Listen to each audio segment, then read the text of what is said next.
Good morning, students. We were going through chapter number 5, Emerging Modes of Business.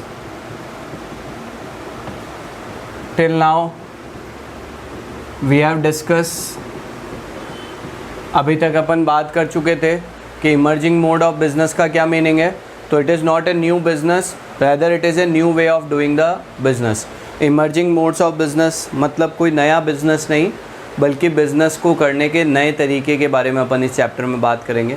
Emerging modes of business, फिर अपन ने बात किया था कि भाई इमर्जिंग मोड्स ऑफ बिज़नेस के लिए मेन बिज़नेस कौन सा हो गया हमारे लिए, ई बिज़नेस. ई बिज़नेस मतलब कि जो आप बिज़नेस एक्टिविटीज़ हैं उनको जब with the help of computer, with the help of internet आप परफॉर्म कर रहे हैं, तो वो हमारे लिए पार्ट था ई बिज़नेस का. देन वी हैव डिस्कस कि भैया ई बिज़नेस और ई कॉमर्स में क्या अंतर होता है. तो अपन ने बात किया था कि जैसे कि ई बिज़नेस जो है वो एक ब्रॉडर टर्म है कंपेयर टू ई कॉमर्स, क्योंकि ई कॉमर्स में सिर्फ रिलेशन आता है बायर एंड सेलर का, जबकि ई बिज़नेस एक ब्रॉडर टॉपिक है जिसमें ई कॉमर्स भी शामिल है, साथ में all those activity which is related with the business, whether it is inventory management, inventory control, production, सारी चीज़ें किसका पार्ट था, ई बिज़नेस का. Then we have discuss about differentiation between traditional business and e business. ठीक है. Now in today's video we will discuss about emerging modes of business में अपन ने बात कर रहे थे बेटा किसके बारे में, ई बिजनेस के बारे में. ठीक है. ई बिजनेस का मीनिंग क्या है, इलेक्ट्रॉनिक बिजनेस मतलब जो बिजनेस की एक्टिविटीज़ है, ट्रेड की एक्टिविटीज़ है, वो जब आप परफॉर्म कर रहे हैं with the help of computer and internet, that will be termed as an e business. उसको अपन क्या कहेंगे, ई बिजनेस कहेंगे. फिर उसके बाद अपन ने डिस्कस किया था कि भाई ई बिज़नेस जो है, ठीक है, आज की क्लास में अपन डिस्कस करेंगे benefits of e business, benefits of e business and limitation of e business. सबसे पहले अपन बात करेंगे बेनिफिट्स ऑफ ई बिज़नेस की. पहला बेनिफिट है ease of formation and ease of formation and lower investment requirement. lower investment requirement.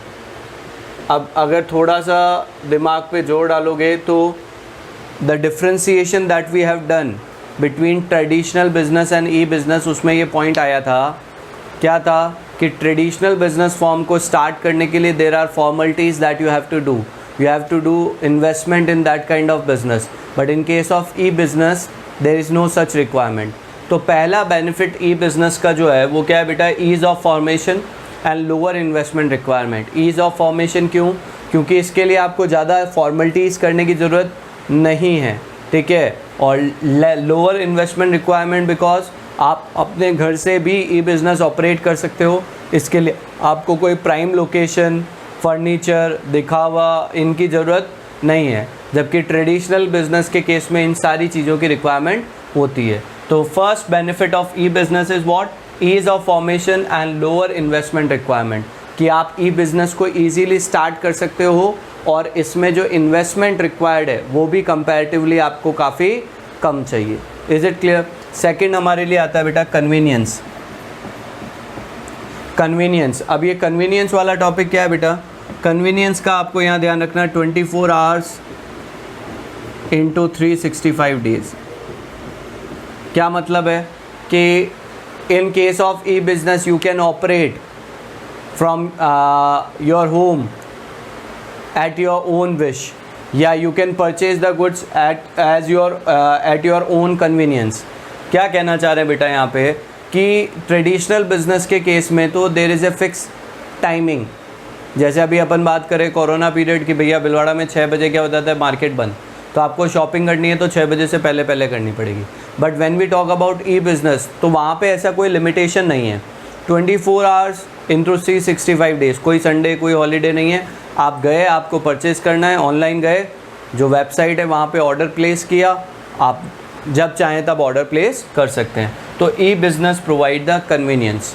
Same way अपन बात करें कि भैया जैसे आज वर्क फ्रॉम होम चल रहा है, कि भैया जिसका काम है वो घर से बैठ के कर रहा है, जब चाहे तब कर रहा है. ठीक है, कोई फ़िक्स टाइमिंग नहीं है. ऑफिस का काम है 10 से 5, ज़रूरी नहीं है आप 10 से 5 ही करो, आप अपनी कन्वीनियंस से कभी भी कर सकते हो। तो वही यहाँ पे कन्वीनियंस वाला पार्ट हो गया कि in case of e business you can perform the activities according to your convenience, there is no restriction कि आपको उसी समय पे करना है। Third is speed. स्पीड का मतलब यहाँ पे अपन क्या कह रहे हैं बेटा, स्पीड मतलब कि आपका जो ऑर्डर है, ठीक है, जो साइकिल टाइम है between the origin of demand and fulfilment of demand is quick.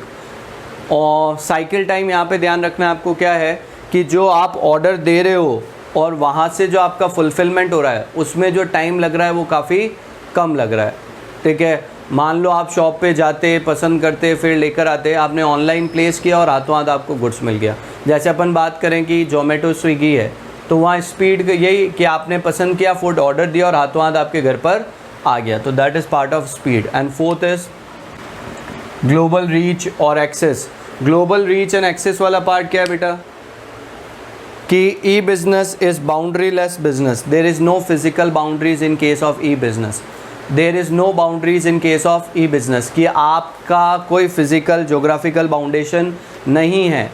आप अगर अपन बात करें कि in case of e business आपके कस्टमर जो है वो वर्ल्ड वाइड हो सकते हैं, ठीक है, जो जहाँ बैठा है, मान लो मुझे ऑनलाइन दिल्ली कंपनी से कोई माल मंगवाना है तो मैं मंगवा सकता हूँ, बट अगर यही ट्रेडिशनल बिजनेस है तो मैं भिलवाड़ा जो अपना है एरिया, वहीं पे शॉप्स पे जाकर गुड्स को क्या कर सकता हूँ, पसंद कर सकता हूँ। सेम वे बिज़नेस को भी ये फ़ायदा हो गया कि उसको अपना बिजनेस को एक्सपांड करने का मौका मिल गया। It is not limited by any territory. And last one is movement towards a paperless society, ठीक है। क्या मतलब है बेटा, use of internet has reduce the requirement of paper work, not only in are business but you can see in government department also. Government department में भी पहले आपको कागजी कार्रवाई बहुत लंबी चौड़ी करनी पड़ती थी, अब आप घर पे बैठे, जैसे अपन एग्जांपल लें इनकम टैक्स रिटर्न, पहले बहुत लेंदी प्रोसेस हुआ करता था, बहुत सारे कागज़ वगैरह भरने पड़ते थे, but now due to internet आप 5 मिनट के अंदर अपना इनकम टैक्स रिटर्न फाइल कर सकते हो और उसमें भी आपको ज़्यादा किसी पेपर्स की ज़रूरत नहीं है। तो fifth advantage of e business या benefit of e business is movements towards a paperless society, कि भैया जो ई बिज़नेस है उसके कारण जो पेपर वर्क है, जो डिपेंडेंसी ऑन पेपर है, वो डे बाय डे क्या हो रही है, रिड्यूस हो रही है। तो what are the benefits of e business, तो पहला बिज़नेस का एडवांटेज क्या हो गया बेटा, ease of formation and lower investment requirement, कि ई बिज़नेस के केस में आप बिज़नेस को ईजीली सेटअप कर सकते हो और आपको ज़्यादा इन्वेस्टमेंट की ज़रूरत भी नहीं है। Second is convenience, you can by the product at your own will, eight your own wish, on the time you want it and according to your convenience. Next is what, speed, cycle time वाला, order placement and order fulfillment दोनों simultaneous हो गया।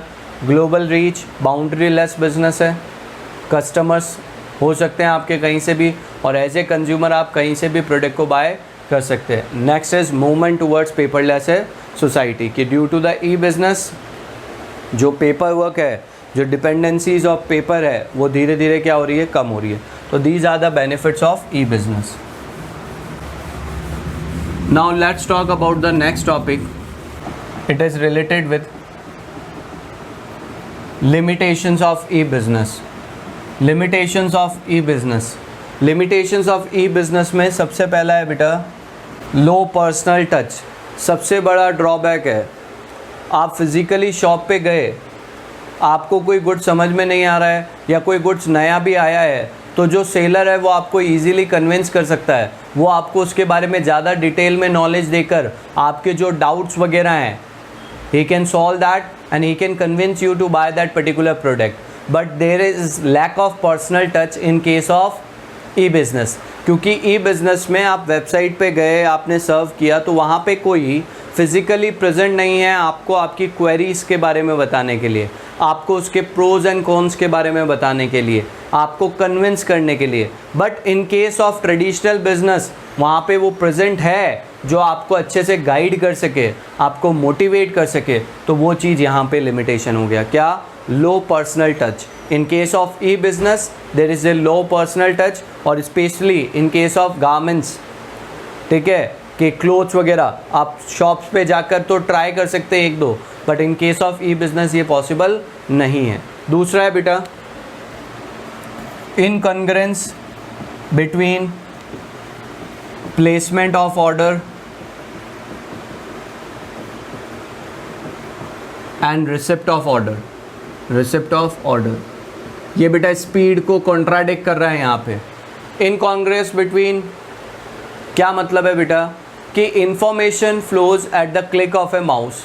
इन case of e business आपको जो भी information चाहिए वो तो एक माउस का क्लिक करते ही आपको मिल जाएगी, आप हाथों हाथ ऑर्डर प्लेस कर दोगे। बट जो टाइम माल को आने में लगने वाला है it can play on the patience of customer कि भैया आपने ऑर्डर तो हाथों हाथ दे दिया, बट माल वो डिस्पैच कब करेगा, आपको कब रिसीव होगा, उस में बहुत सारा टाइम लगेगा। तो that can play on the patience of consumer. मतलब कि ऑर्डर देना तो आसान है, आप बहुत कम टाइम में जब चाहो तब दे सकते हो, बट माल को मिलने में क्या लग सकता है, बहुत ज़्यादा टाइम लग सकता है। और हो सकता है कि आपने ऑर्डर कुछ प्लेस किया हो और आपको माल कुछ और आ जाए, जबकि ट्रेडिशनल बिजनेस के केस में ऐसा नहीं है, क्योंकि सामने आप परचेस कर रहे हो तो आप इजीली वेरीफाई कर सकते हो कि जो प्रोडक्ट आपने देखा है वही आपको मिला है या नहीं मिला है।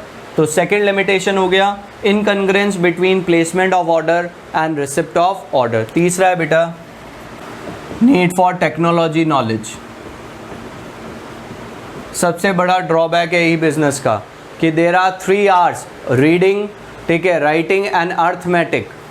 अब यहाँ क्या कहना चाह रहे हैं बेटा कि एक अनपढ़ आदमी भी ट्रेडिशनल बिजनेस के केस में ऑपरेट कर सकता है उसको, बट ई बिजनेस के केस में बिजनेस को ऑपरेट करने या एज ए कंज्यूमर भी आपको कंप्यूटर, इंटरनेट और इन सब की नॉलेज होना ज़रूरी है। तो ई बिजनेस का एक लिमिटेशन है क्या कि in case of e business you required higher knowledge. आपको रिक्वायरमेंट है किसकी बेटा, हायर नॉलेज की। अब वो हायर नॉलेज किससे रिलेटेड, कंप्यूटर से रिलेटेड, इंटरनेट से रिलेटेड। अगर किसी पर्सन के पास वो नॉलेज नहीं है तो वो ई बिज़नेस को ऑपरेट नहीं कर सकता, तो वो भी एक लिमिटेशन हो गई। फोर्थ रिस्क आती है, फोर्थ पॉइंट आता है बेटा increase risk. E business happen between the cyber personality. Physically आप उस पर्सन की लोकेशन, उस पर्सन के फेस, उस पर्सन का बिजनेस प्लेस के बारे में आपके पास इंफॉर्मेशन नहीं है, तो there is a possibility of cheating. There is a possibility of cheating क्योंकि आप फिजिकली उस पर्सन को जानते नहीं हो, you does not know its working place, तो देयर इज़ ए पॉसिबिलिटी कि बहुत सी बार आता है न्यूज़पेपर में कि भैया एक ने ऑर्डर प्लेस किया ऑनलाइन मोबाइल का और घर आके देखा तो पत्थर निकल गया, साबुन निकल गया। तो उस केस में क्या है कि आप कंप्लेन करते रहो। तो ये भी एक बहुत बड़ी लिमिटेशन है, क्योंकि दो ई बिज़नेस है that happens between the cyber personality, और उनकी आइडेंटिटी ट्रैक करना जो है वो बहुत ही डिफ़िकल्ट है। तो it is again an limitation. And last one is people resistance. People resistance, it is human tendency to resist the change. ये ह्यूमन टेंडेंसी होती है कि वो किसी भी चेंज को रेजिस्ट करते हैं। किसी भी तरह का चेंज होता है तो लोग बाग उसका विरोध करते हैं। तो ई बिज़नेस जो है, क्योंकि जो पर्सन्स हैं उनको ई बिज़नेस के हैबिचुअल होने के लिए नई टेक्नोलॉजी के बारे में सीखना पड़ेगा, नई नॉलेज लेनी पड़ेगी, तो वो उस चीज़ को क्या करते हैं, रेजिस्ट करते हैं। तो वो हमारे लिए क्या हो गया, फिफ्थ लिमिटेशन हो गया, पीपल रेजिस्टेंस। तो we are talking about limitations of e business. तो पहली लिमिटेशन क्या हो गई बेटा ई बिज़नेस की, लो पर्सनल टच। मीन्स कि in case of e business there is no physical presence of the seller, no physical presence of seller and buyer. तो seller cannot convince the buyer to buy any particular product. But in case of traditional business, क्योंकि वो physically वहाँ पे present है, तो वो easily convince कर सकता है आपको particular product को buy करने के लिए। Second is बेटा incongruence between placement of order and receipt of order. Order placement is quick, but receipt of order takes so much time. कि माल ऑर्डर देने में तो बहुत आसान है, बट उसका आने में लगने वाला जो टाइम है वो बहुत ही फ्रस्ट्रेटिंग हो सकता है. Third is need for technology knowledge, 3 hours reading, writing, arithmetic. ठीक है. इंक्रीज रिस्क, क्योंकि आप पता नहीं लगा सकते हो. Last one is people's resistance. Is it clear? तो we have discuss about merits and limitations of e business. I hope the topic is clear. Note down in your notebook. In next video we will discuss about online business. Thank you everybody.